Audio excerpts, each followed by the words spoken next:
When I was about 11, I used to go to this little dancing class every weekend at this place in East London. I met a girl there called Rebecca, and we sort of became friends. This one day after dance was finished, we were all going home, and she said, "A couple of us are having a sleepover next week, do you want to come?" And I said yeah, and that I'd ask my mum. I only found out that the sleepover was gonna be at a church when she texted me the address, but I didn't really think much of it at the time. Me and my mum as well, we just kind of thought it was, a sort of church hall situation, like a community centre type event, and not really anything religious at all, because that's not what my friend said. So on the day of the sleepover, my mum drove me and we walked up to the church together. It was this big old building, but you could tell that it wasn't originally designed as a church.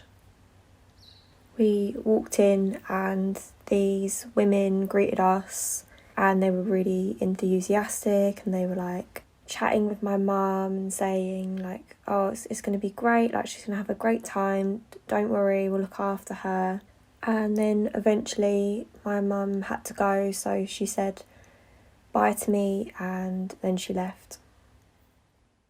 Inside the church, it was more like a church hall. It was really functional and modern and stripped back. There wasn't any of the embellishment that I'd seen in other churches.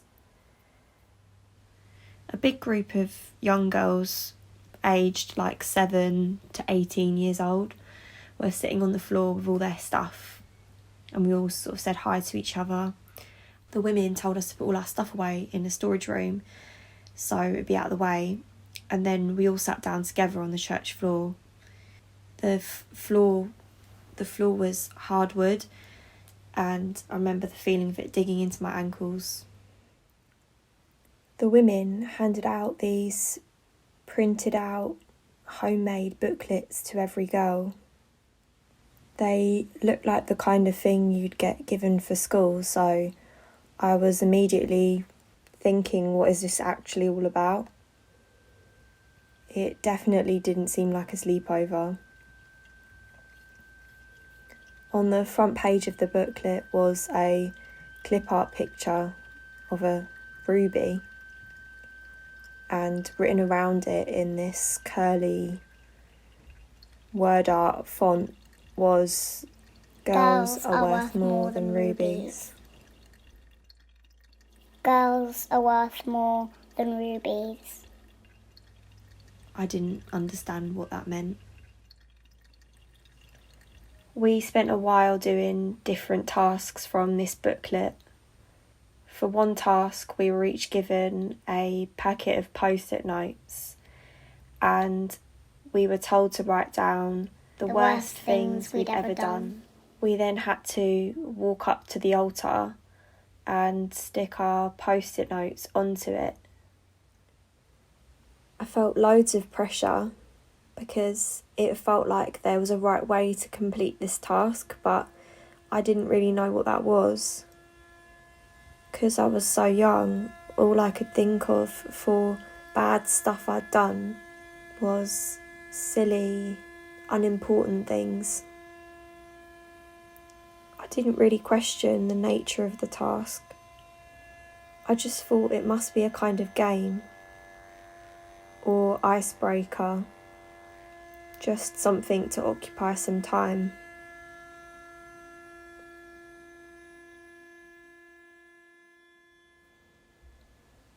Once we'd all finished writing down the worst things we'd ever done, the women told us to go up to the altar and read everyone else's post-it notes. Even though it was pretty much anonymous, I could tell that some of the girls felt embarrassed about people reading what they'd written. Due to the big range of ages between us, some things were worse or more serious than others. But there was also stuff written down which I'd never thought of as bad, like kissing someone or getting pregnant.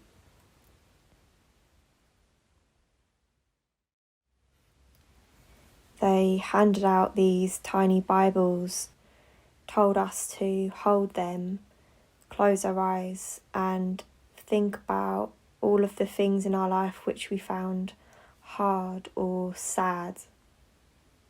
Then we had to flick through the Bible, landing on the random page that felt right to us. They said whatever your finger landed on would be a passage to provide you with guidance for your struggles.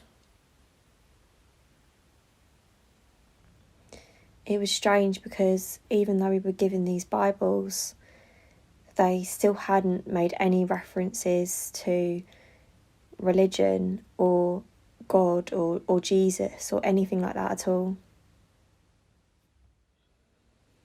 Some time had passed and we'd done a few more of these task things, and the Girls Are Worth More Than Rubies event was kind of winding down, and out of nowhere this door in the church opened and a group of boys, all different ages, started coming in with a few men as well. It turned out that this separate event had been going on this whole time in a separate room off from the main area of the church, but with all boys instead of all girls. I realised at this point that this just wasn't a sleepover at all, and my friend had basically lied to me and kind of tricked me. I'd not really spent much positive time with boys or men in general, so it was quite intimidating, and I felt quite nervous around all of them. But loads of boys of different ages were approaching me and others as well and asking questions and actually listening to what I said. Having all of this attention was just overwhelming, but it was also uplifting. Not long after this, other people began to arrive at the church in groups at regular intervals. There were families with babies and younger children and bigger groups of adults as well. It felt like a normal kind of church service was starting, but it was getting late and the sun was setting, so it all felt very surreal. There was never a point at which we all sat down and had a service or any kind of organised communal event. Everyone kind of just floated around talking to each other. So many different people came over and talked to me, including important leading members of the church. They were also probing and engaging and seemed to really want to know everything about me. I had several deeply personal conversations with people who were complete strangers to me. The difficult and painful parts of my life were somehow drawn out in these discussions. Even so, I had never felt so much of a sense of belonging from a group of people who had no responsibility for me. Everyone I spoke to persuaded me that coming to church and connecting with God would take any problems away and replace them with joy. It felt like magic, and I was convinced because everyone there seemed so happy. All I had to do was find a way to make myself believe. It was much later and darker now, and things became more intense. People started to gather in groups, worshipping and praying. I'd never seen anything like it. the body language and facial expressions. People had their hands up and their eyes were rolled back. It made me feel weird to witness such a personal, emotional experience. I had to try really hard not to stare. There was an older woman stood off to the side in the corner by herself, and she slowly rocked towards the window, hitting it slightly with her head. She was completely immersed in her experience, like she was in a trance, and then she began to make this sound, which kind of scared me. I asked my friend Rebecca what it was, and she told me the woman was speaking in tongues. It sounded like the woman was speaking a different language and actually communicating with someone or something. Then I heard some of the other younger people talking about whether they'd ever received this gift. I wondered whether I would ever be special enough to be able to do something like that. I was convinced that what I was seeing was real because I couldn't figure out why the woman would pretend and what the point of that would be and how she would be able to pretend so convincingly.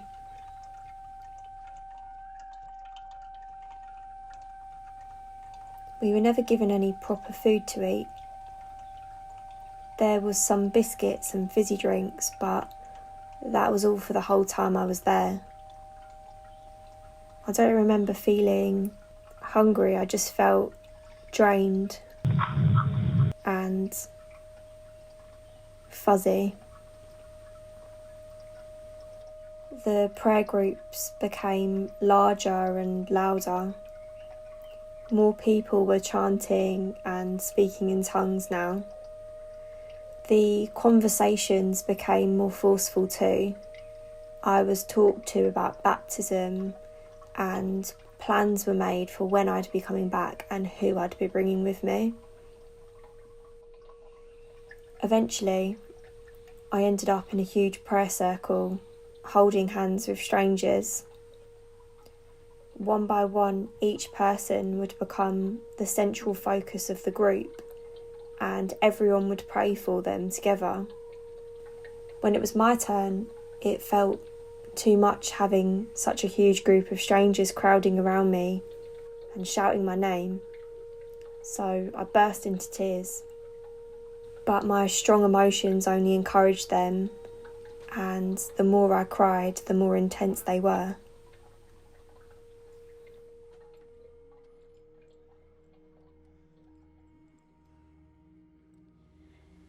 Towards the end of the night, a big projector screen attached to the tall ceiling of the church was pulled down, and a film called Passion of the Christ was projected onto it.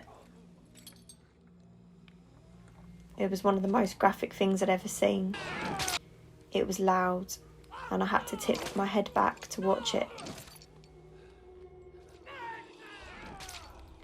I remember looking around the room at who else was watching and feeling really worried that the kids who were even younger than me were going to get upset or scared by the torture and crucifixion scenes.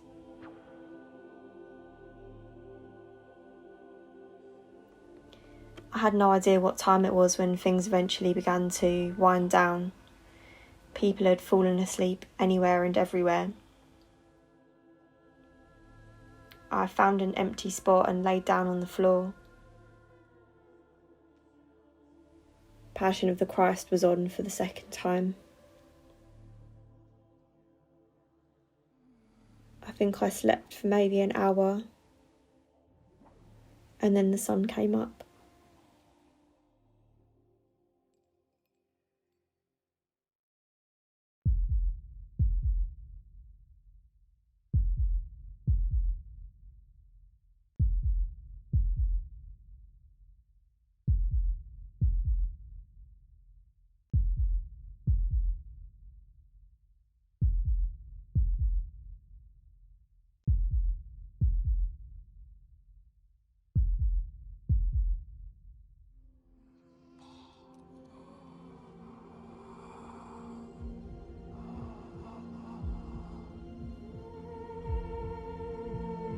Oh, yeah, Dad. Good. Girls are worth more than rubies.